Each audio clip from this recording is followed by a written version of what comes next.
Hello friends, welcome to my channel Gyan Saar. तो CTET paper 2 दिसंबर 2019 की series 19 के बाल विकास के प्रश्नों को कर रहे थे हम। तो 15 क्वेश्चन हम लोग एक वीडियो में कवर कर चुके हैं और आगे के 15 क्वेश्चन हम लोग इस वीडियो में कवर करेंगे। क्वेश्चन नंबर 16, हाल ही में पाठ्यचर्या में ऐसी कहानियों को शामिल करने के लिए विवेकशील प्रयास किया गया है जिसमें पिता घर के कार्यों में लगा रहता है और माता साहसी गतिविधियों को करती हैं। यह कदम किस लिए महत्वपूर्ण है? ऑप्शन है, यह जेंडर स्थिरता को प्रोत्साहित करता है, यह जेंडर विभेदीकरण को बढ़ाता है, यह जेंडर पक्षपात को सशक्त बनाता है, यह जेंडर रूढ़िवादिता को समाप्त करता है। तो इसका ऑप्शन नंबर 4 करेक्ट हो जाएगा। यह जेंडर रूढ़िवादिता को समाप्त करता है।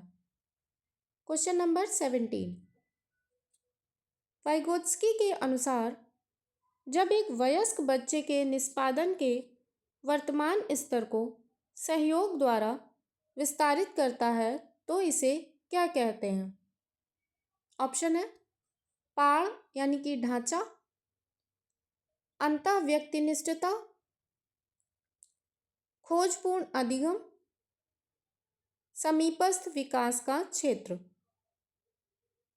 तो जब एक वयस्क बच्चे के निष्पादन के वर्तमान स्तर को सहयोग द्वारा विस्तारित किया जाता है, ठीक है, तो इसको बोलते हैं समीपस्थ विकास का क्षेत्र, जोन ऑफ प्रॉक्सिमल डेवलपमेंट। ठीक है। नेक्स्ट क्वेश्चन नंबर 18, नूर विद्यालय में अपना लंच बॉक्स लाना भूल गई तथा यह कहते हुए तान्या से उसका लंच साझा करने के लिए कहा, तुम्हें आज अपना लंच मेरे साथ साझा करना चाहिए क्योंकि कल मैंने तुम्हारे साथ अपना लंच साझा किया था। लॉरेंस कोलबर्ग के नैतिक विकास के सिद्धांत के अनुसार नूर का कथन रिक्त स्थान अभिविन्यास प्रारूप को रिक्त स्थान अवस्था पर दर्शाता है। ऑप्शन है, अच्छा होना और परंपरागत, आदान प्रदान, परंपरागत, कानून एवं व्यवस्था और पश्चात परंपरागत, आज्ञा पालन और पूर्व परंपरागत। तो इसका ऑप्शन नंबर 2 करेक्ट हो जाएगा, आदान प्रदान और परंपरागत। ठीक है। क्वेश्चन नंबर 19, समाज में विभिन्न लिंगों के लिए उपयुक्त मानी जाने वाली प्रारूपिक विशेषताओं के बारे में जन सामान्य की अवधारणाओं को क्या कहते हैं? ऑप्शन है, जेंडर पहचान, जेंडर रूढ़िवादिताएं, जेंडर विभेदीकरण, जेंडर भूमिकाएं। तो इस अवधारणा को क्या कहते हैं? जेंडर रूढ़िवादिताएं। ऑप्शन नंबर 2 करेक्ट हो जाएगा। क्वेश्चन नंबर 20, पियाजे के संज्ञानात्मक विकास के सिद्धांत से निहितार्थ निकालते हुए एक ग्रेड 6 से 8 के शिक्षक को अपनी कक्षा में क्या करना चाहिए? ऑप्शन है, एक अवधारणा को पढ़ाने के लिए केवल मूर्त सामग्रियों का प्रयोग करना चाहिए, केवल निर्धारित पाठ्यक्रम पर निर्भर रहना चाहिए, तार्किक बहस के प्रयोग को हतोत्साहित करना चाहिए, ऐसी समस्याएं प्रस्तुत करनी चाहिए जिसमें तर्क आधारित समाधान की आवश्यकता होती है। तो पियाजे के संज्ञानात्मक विकास की बात हो रही है, तो इसमें ऑप्शन नंबर 4 करेक्ट हो जाएगा। ऐसी समस्याएं प्रस्तुत करनी चाहिए जिसमें तर्क आधारित समाधान की आवश्यकता होती है। क्वेश्चन नंबर 21, हावर्ड गार्डनर के बहुबुद्धि सिद्धांत के अनुसार तार्किक गणितीय बुद्धि वाले एक व्यक्ति की क्या विशेषताएं हो सकती हैं? ऑप्शन है संगीत में अभिव्यक्तियों की आवाज के स्तर, ताल एवं सौंदर्यपरक गुणों को उत्पन्न करने एवं प्रशंसा करने की योग्यता, पैटर्न को खोजने की एवं तर्क की लंबी श्रृंखला को हल करने की क्षमता और संवेदनशीलता, ध्वनि, ताल तथा शब्दों के अर्थ के प्रति संवेदनशीलता, दृश्य स्थानिक परिवेश को सटीक रूप से ग्रहण करने की योग्यता। तो तार्किक गणितीय बुद्धि वाले व्यक्ति की विशेषताएं क्या हो सकती हैं? पैटर्न को खोजने की एवं तर्क की लंबी श्रृंखला को हल करने की क्षमता। ठीक है, ऑप्शन नंबर 2 करेक्ट हो जाएगा। क्वेश्चन नंबर 22, जीन पियाजे के संज्ञानात्मक विकास के सिद्धांत के अनुसार परिकल्पित निगमनात्मक तर्क किस अवधि में विकसित होता है? ऑप्शन है मूर्त संक्रियात्मक अवस्था, अमूर्त संक्रियात्मक अवस्था, संवेदी चालक अवस्था, पूर्व संक्रियात्मक अवस्था। तो जीन पियाजे के अनुसार परिकल्पित निगमनात्मक तर्क, ठीक है, कब विकसित होता है? ये अमूर्त संक्रियात्मक अवस्था। ठीक है, ऑप्शन नंबर 2 करेक्ट हो जाएगा। नेक्स्ट क्वेश्चन नंबर 23, रिक्त स्थान के अनुसार बच्चों के चिंतन के बारे में सामाजिक प्रक्रियाओं तथा सांस्कृतिक संदर्भ के प्रभाव को समझना आवश्यक है। ऑप्शन है Lev Vygotsky, Albert Bandura, Lawrence Kohlberg, Jean पियाजे। तो इसका ऑप्शन नंबर फर्स्ट करेक्ट हो जाएगा, लेव वाइगोत्स्की। क्वेश्चन नंबर 24, एक प्रगतिशील कक्षा में ऑप्शन है विद्यार्थी के द्वारा ज्ञान को उसी रूप में दोहराया जाता है, शिक्षक के निर्देशों के अनुसार विद्यार्थी के द्वारा ज्ञान का अनुस्मरण किया जाता है, विद्यार्थी के द्वारा ज्ञान की संरचना की जाती है, विद्यार्थी के द्वारा निष्क्रिय रूप से ज्ञान प्राप्त किया जाता है।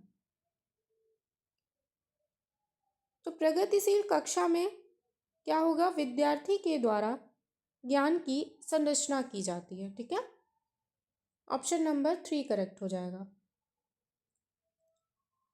क्वेश्चन नंबर 25,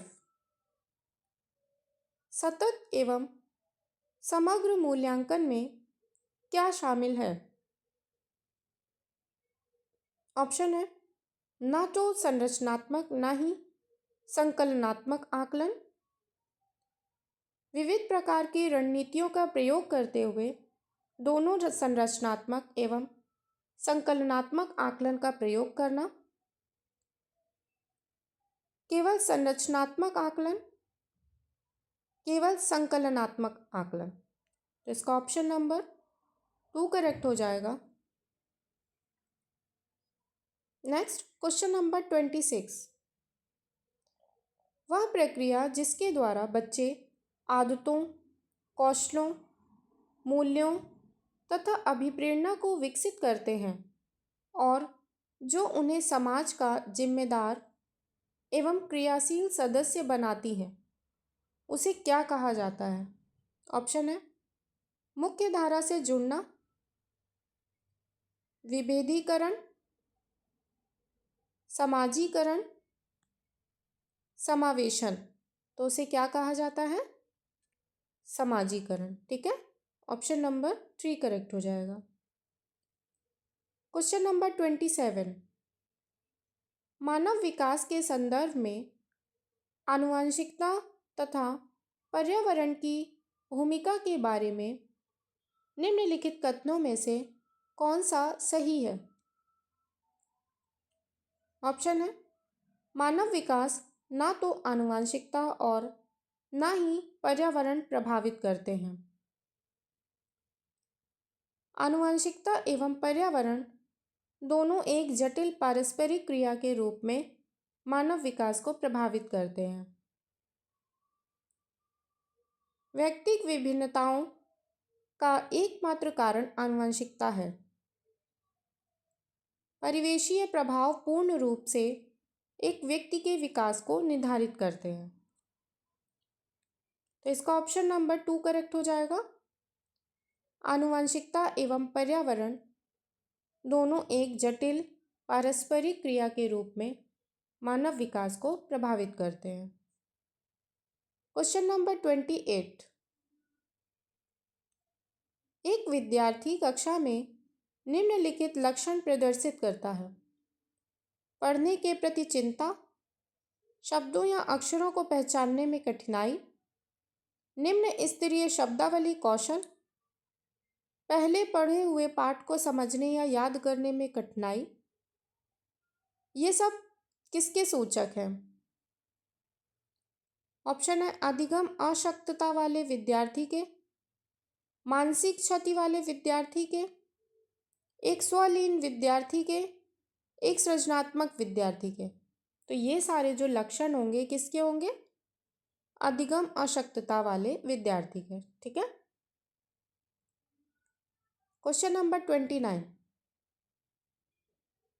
आपकी कक्षा के एक विद्यार्थी को विभिन्न स्रोतों के से पढ़ाया से बार बार यह बताया जाता है कि उसके सामाजिक वर्ग के लोग शैक्षिक क्षेत्र में निम्न स्तरीय प्रदर्शन करते हैं।